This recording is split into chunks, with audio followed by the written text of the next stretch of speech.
নমস্কার বন্ধুরা, welcome to my channel গ্লোবটেক। গত পর্বে দেখিয়েছিলাম আমরা কিভাবে শিয়ালদা থেকে এনজিপি হয়ে মিরিক এসে পৌঁছালাম। এই পর্বে আমরা দেখাবো আরো কিছু ভিউ পয়েন্ট দার্জিলিং যাবার রাস্তায়। বন্ধুরা, যাওয়ার পথে মিরিক সম্বন্ধে কিছু কথা বলে রাখি। আগে মিরিক শহরটা পাহাড়ে ঘেরা তৃণভূমি ছিল। 1970 সালে পশ্চিমবঙ্গ পর্যটন বিভাগ একটা ছোট বাঁধ তৈরি করে এবং সেখানে একটা হ্রদ তৈরির উদ্যোগ নেয়। আমরা প্রায় আধ ঘন্টা চলার পর টিংলিং ভিউ পয়েন্ট থেকে মিরিক লেক এসে পৌঁছালাম। এই মিরিক লেকের সামনেই রয়েছে সুন্দর সাজানো একটা বাগান।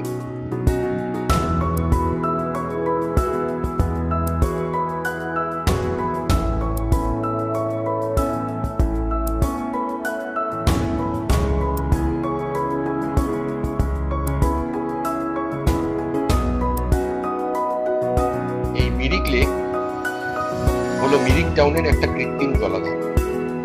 বাণিজ্যিক পর্যটনের সুবিধার্থে এটা মিরিক টুরিস্ট প্রজেক্ট অধীনে 1979 সালে নির্মিত হয়েছিল।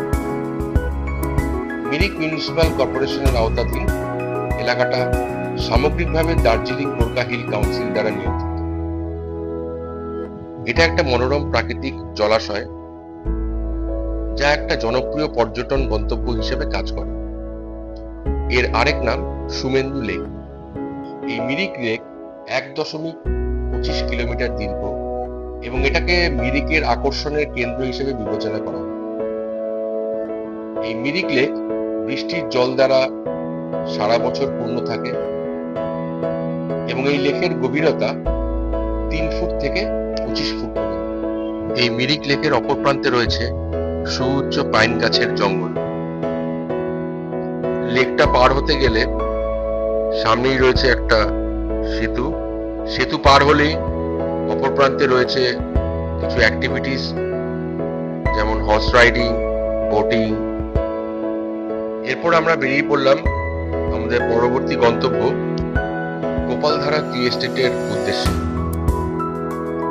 রাস্তায় যেতে যেতে আরো অনেকগুলো ছোট বড় চা বাগান দেখতে পেলাম।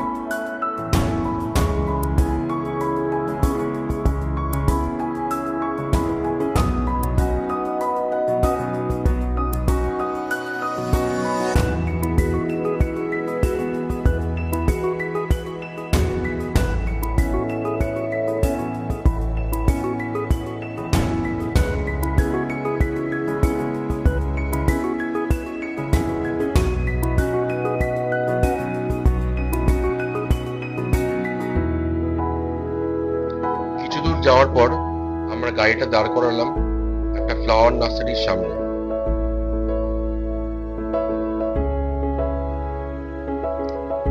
গাড়ি থেকে নেমে দারুণ একটা প্রাকৃতিক পরিবেশের সাক্ষী হলাম। এখানে অনেকগুলো চা বাগান রয়েছে এবং দূরে পাহাড়, মেঘ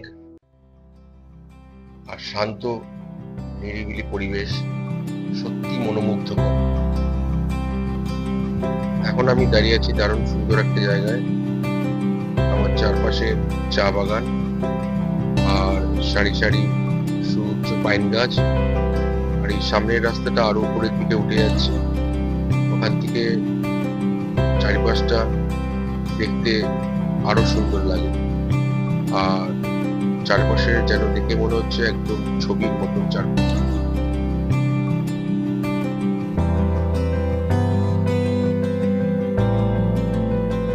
এখান থেকে বেরিয়ে এরপর ঢুকে পড়লাম ফুলের নার্সারিতে। চারিদিকে দারুণ দারুণ সব ফুল, ক্যাকটাস এবং অর্কিডের সমারোহ।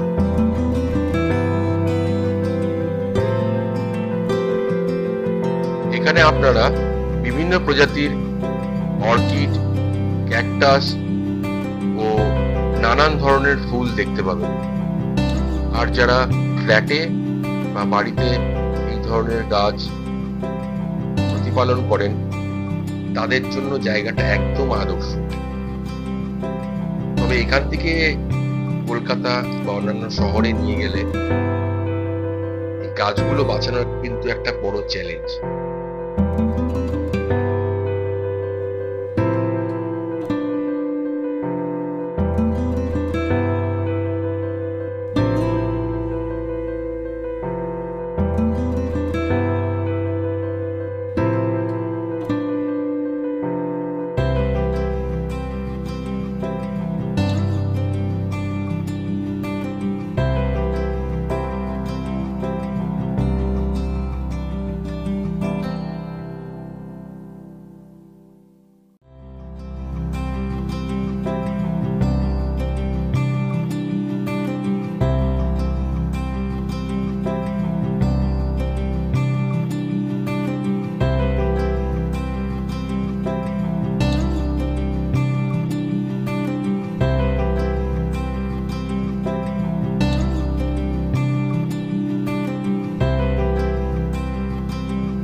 এখান থেকে আমরা কিছু অর্কিড ও কিছু ফুলের গাছ কেনাকাটা করে বেরিয়ে পড়লাম আমাদের পরবর্তী গন্তব্য গোপালধারা টি এস্টেটের উদ্দেশ্যে।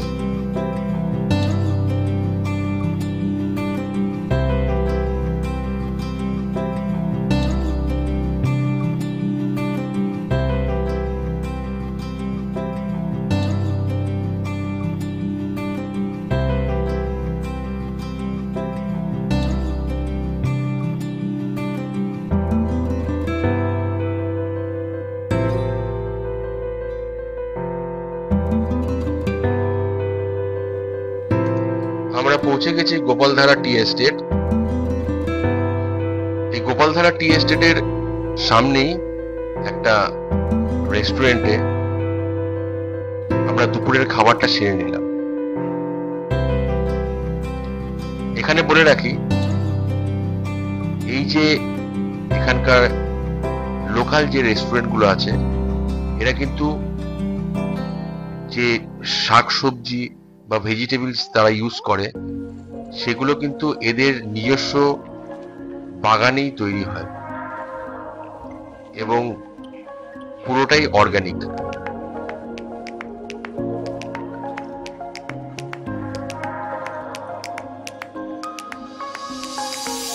দুপুরের খাওয়া শেষ করে আমরা এগোলাম গোপালধারা টি এস্টেট দেখতে। এই জায়গাটি দারুণ বললেও কম বলা হবে। প্রাকৃতিক সৌন্দর্যের কোনো অভাব নেই এখানে। এই গোপালধারা টি এস্টেটের প্রবেশ পথেই আপনারা দেখতে পাবেন এখানকার কিছু লোকাল লোকজন এরা এই বাগানেরই চা পাতা বিক্রি করছে।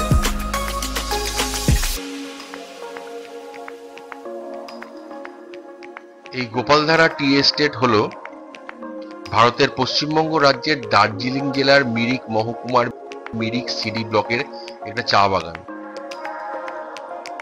1947 সালে মিস্টার কিংসলে বাগানটি মুলজি সিক্কা অ্যান্ড কোম্পানির কাছে বিক্রি করে দেয়।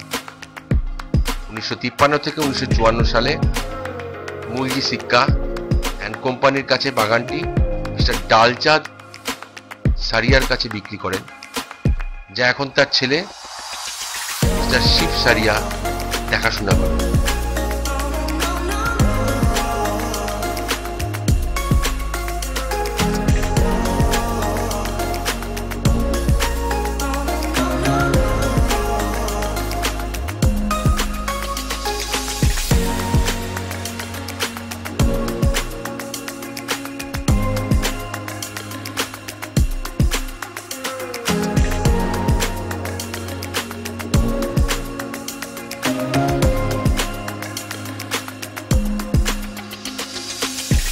এরপর আমরা বেরিয়ে পড়লাম আমাদের পরের একটি পয়েন্ট দেখতে, যেটি হলো লেপচা জগৎ পাইন ফরেস্ট।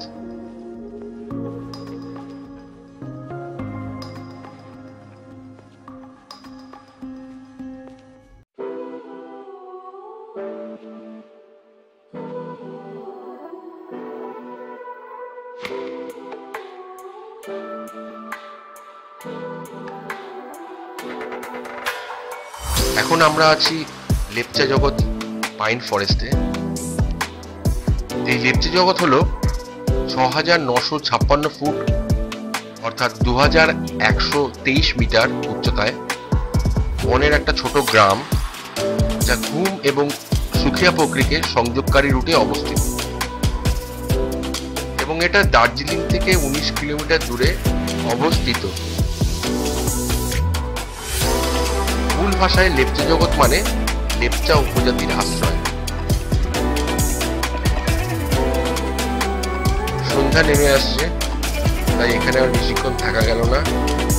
তো আমরা রওনা দিলাম আমাদের অন্তিম গন্তব্য দার্জিলিং এর উদ্দেশ্যে। এই হলো আমাদের হোটেল। রাস্তায় জ্যাম থাকার কারণে অনেকটা দেরি হয়ে গেছিল হোটেলে চেক ইন করতে। হোটেলের নাম অনুত্রি হিল রিসর্ট। এটা দার্জিলিং থেকে কিছুটা দূরে ঘুমে অবস্থিত।